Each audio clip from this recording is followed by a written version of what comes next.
I'm going to give you all a copy of the Instructor'S assessment rubric, which I will use for all of your speeches, starting with speech 1. Obviously, I didn't do it with your partner introduction, which is not a real speech.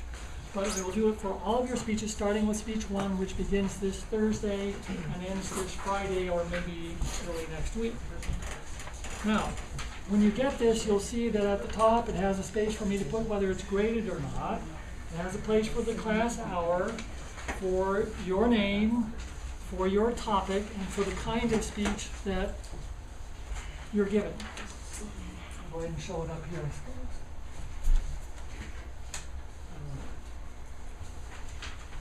There are 4 levels of performance on the rubric, starting with the least capable and going to the most capable.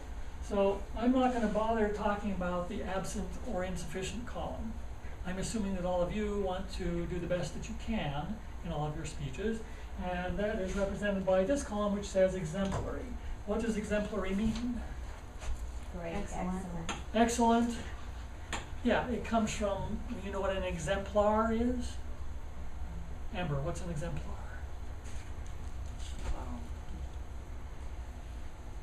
It's one that everybody makes that's really good. Yeah, it's an exemplar is a prime example. So an exemplar of well, for instance, believe it or not, Ronald Reagan, when he was a student at the University of Southern California, was chosen by his fellow students as the ideal male figure. Because he was athletic, tall, and muscular. They did a statue of him when he was at the University of Southern California. So he was an exemplar of the male figure. What I would like you to do is have exemplary speeches. Thus, I'm going to ask you now to, on your sheet, with either a pen or a highlighter, to draw a rectangle around this whole column that says exemplary. So that later on in the quarter, anytime you're wondering, why didn't I do so well in the last speech as I thought I should have? Or how can I further improve the greatness of my speeches? You can look back at this page and remind yourselves of exactly what it is that constitutes an outstanding speech. Okay? You all got that? All right, now you'll see that there are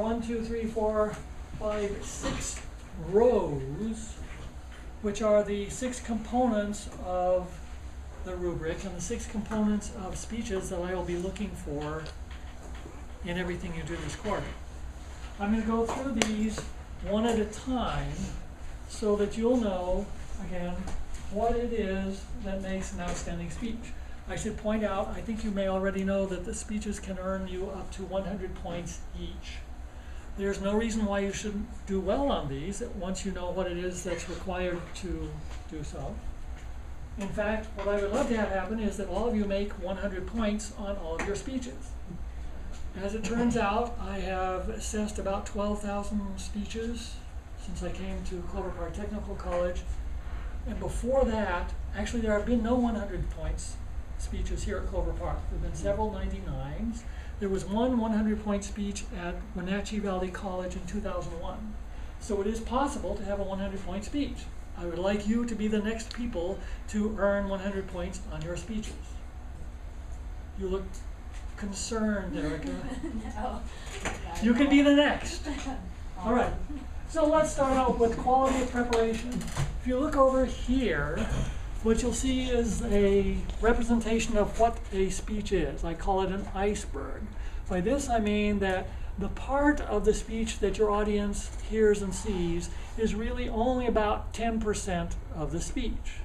The part that makes the speech good, makes it possible, is the part below the waterline, which is the preparation, which means thinking, reading, writing, talking, and practicing. I'll go into those things with time, especially since they don't all apply to speech number 1. But what I'd like you to remember above all here is that when you see something happening and hear something happening in a speech, if it's good, it's not good just because the person is capable of making a good speech at that time. It's because the person has prepared for it. In fact, when I write a public speaking textbook someday, the title of my book is going to be Speaking with Your Whole Life. In reality, anything we do is with our whole lives, isn't it? I mean, it's based on everything, every experience we've ever had, every person we've ever met, every mistake we've ever made, every achievement we've ever accomplished. All those things go into what we are at a given moment. So, preparation is really, really important. It only counts for 15 points out of your 100, but it's really about 90% of the value. If this isn't there, then the rest of this is apt to be weak. So, what are the parts or the components of preparation? You'll see that it has two parts. It has duration and outline, and it has information literacy. The duration and outline apply to all the speeches, whereas the information literacy part applies only to speeches 2 through 7. So I'm just going to talk about this part. In order to get your 10 points for duration and outline, your duration has to be within the assigned boundaries, plus or minus 30 seconds. For speech 1, it's a 2 to 4 minute speech. It has to be at least 2 minutes long, but it may be as long as 4.5 minutes. For all of your speeches, even if it's called 5 to 7, it can be 7.5. If it's 7 to 10, it can be 10.5. For the speeches other than the first one, it can also be 30 seconds less. So a 5 to 7 minute speech can actually be 4 minutes, 30 seconds. Questions thus far? Is there gonna be a clock so we can see how long we're on? You will have a clock, yes, That we can see? that you can see. Wednesday, I'm going to go over the details. Just as a preview, however, this is the device that we'll be using in the class. Like a stoplight. So yes, one of you will be operating this for each of the speeches, so you will know. Okay, now, you should know with some degree of accuracy before you give the speech, before you get here, how long your speech is going to be, because you should have been practicing it. It shouldn't be a total surprise. It's possible that when you're a beginning speaker, you'll come up here and forget some of the things that you plan to say. That's not uncommon, which is one reason for preparing with lots more material than you think you're going to need. It's also possible that you'll become loquacious. You all know what loquacious means? Talkative? Okay, so you might actually see yourself going longer than you intended. But the more you practice, the less likely that is.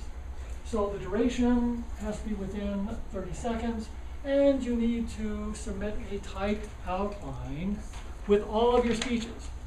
It says here that it needs to follow the required format and be submitted at the time of the speech. The required format is something that you'll find on Angel. It's also available in hard copy form. Looks like this. Every speech you give in this class, and I dare say, I hope every speech you ever give anywhere, should follow something very, well, in the class it should follow exactly this format. Now, when you go to the Museum of Modern Art in New York, or the Met, or a large art museum that's famous, you'll see people, students there, who are learning about other artists. You'll see that they are copying some of the things that the famous artists have done. That's because in order to become a great artist, you need to know what the great people of the past have done. Thus, I'm expecting you to use this form for this class. That doesn't mean that when you become Speaker of the House of Representatives, or President of the United States, or CEO of a major corporation, that you have to do that anymore. By that time, you'll be so skillful and confident as public speakers that that won't be necessary. But for this class, every speech you use should use this form. So that is quality of preparation. The second component here is extras. Extras means things other than your body, your voice, and the furniture that you have around you when you speak.